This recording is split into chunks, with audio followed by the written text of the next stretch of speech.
मध्य प्रदेश में लोकसभा चुनाव की तैयारी शुरू हो चुकी है। सभी दल पूरी तरह से सक्रिय हो चुके हैं। बीजेपी बहुत आगे चल रही इस मामले पे और कांग्रेस तो अभी कैंडिडेट ही नहीं घोषित कर पाई है।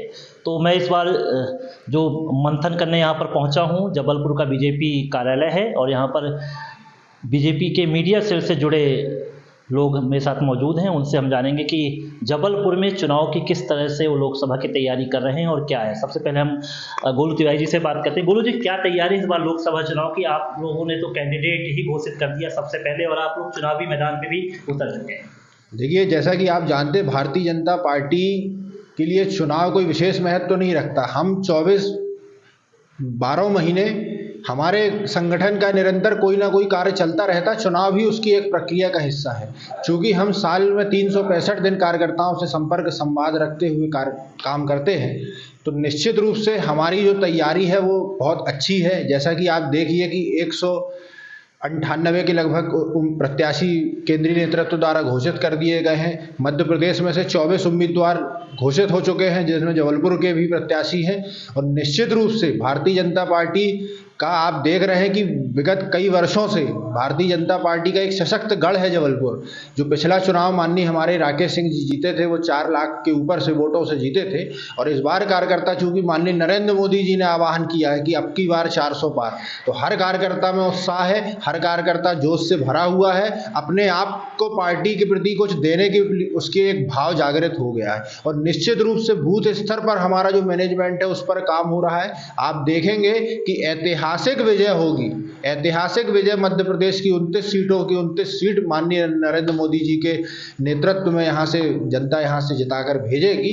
और मध्य प्रदेश का आने वाले समय में स्वर्णिम मध्य प्रदेश का जो हमारा सपना था, वो निश्चित रूप से भारतीय जनता पार्टी द्वारा ही पूरा किया जाए। रवि जी, क्या देखते हैं, कांग्रेस कैंडिडेट घोषित नहीं कर पाई है और आप लोगों ने कैंडिडेट घोषित कर दिया है, तो कहीं कांग्रेस को आप लोग मुकाबले में देखते हैं कि नहीं देखते और कुछ विचार करते हैं या अपने कामों में ही आप लोग लगे रहते हैं?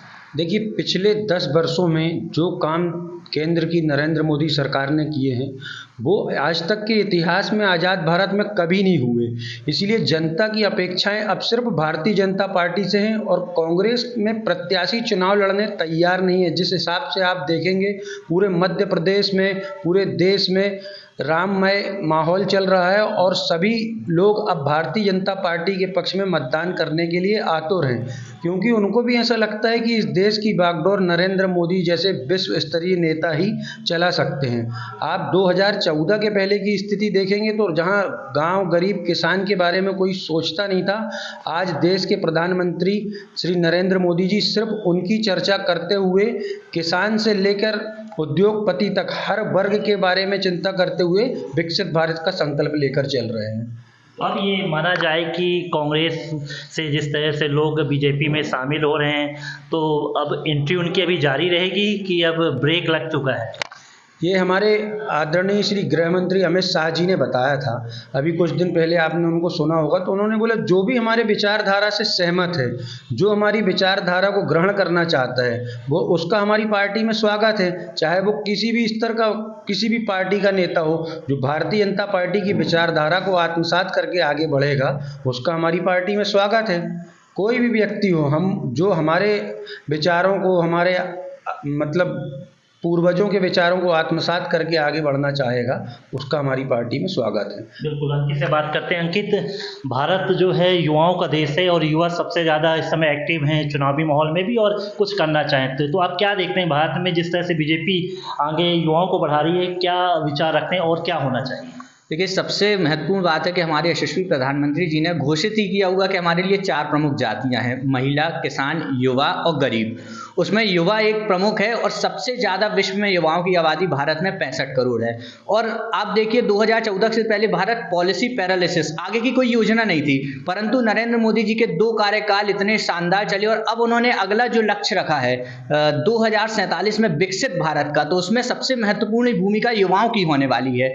आप देखिए कि चाहे वो युवाओं से परीक्षा पे चर्चा के माध्यम से हो या विकसित भारत हो, युवाओं को हर जगह योगदान है। अगर डिजिटल भारत होता तो तो डिजिटल भारत में सबसे ज़्यादा अगर किसी ने योगदान दिया तो भारत देश के युवाओं ने दिया है। और जब हम विकसित भारत की बात करते हैं तो जो अभी वर्तमान में युवा पीढ़ी है वो आने वाले 25 वर्षों तक सक्रिय रूप से हर कार्य में भागीदार रहेगी और वो जितना अच्छा कार्य करेगी। और नरेंद्र मोदी ने एक आह्वान और किया है कि हम अपने आप को ब्रांड एम्बेसडर, मतलब हम अपने देश के ब्रांड एम्बेसडर स्वयं बन के हर कार्य में जिस क्षेत्र में कार्य कर रहे हैं उसको प्रमोट करें। तो युवाओं की इसमें महत्वपूर्ण भूमिका रहेगी। और साथ ही साथ विकसित भारत 2047 में तो बनेगा, लेकिन मोदी जी के तीसरे कार्यकाल में मोदी जी की गारंटी है कि तीसरी सबसे बड़ी अर्थव्यवस्था भारत बनेगा और बनकर रहेगा। तो बिल्कुल ठीक है, युवाओं का जोश है और युवाओं का जोश क्यों ना हो, क्योंकि जो बढ़ता वोट बैंक है अपने आप तस्वीर प्रकट करता है कि देश में क्या चल रहा है। लगातार चुनाव हो रहे हैं, उसमें बीजेपी को जीत मिल रही है, इसलिए जोश है, उत्साह है बीजेपी के कार्यकर्ताओं में। और लोकसभा चुनाव जिस तरह से अब नज़दीक आ रहे हैं उसमें भी जोश लगातार हाई है और पूरी रणनीति के तहत बीजेपी आगे बढ़ते जा रही है। कैमरा पर्सन संदीप के साथ विवेक तिवारी, पंजाब केसरी, जबलपुर। हमसे जुड़े रहने के लिए हमारे YouTube चैनल को सब्सक्राइब करें और नई वीडियो की नोटिफिकेशन के लिए बेल आइकॉन को दबाएं। अगर आप ये वीडियो Facebook पर देख रहे हैं तो लाइक जरूर करें और ज्यादा से ज्यादा शेयर करें। धन्यवाद।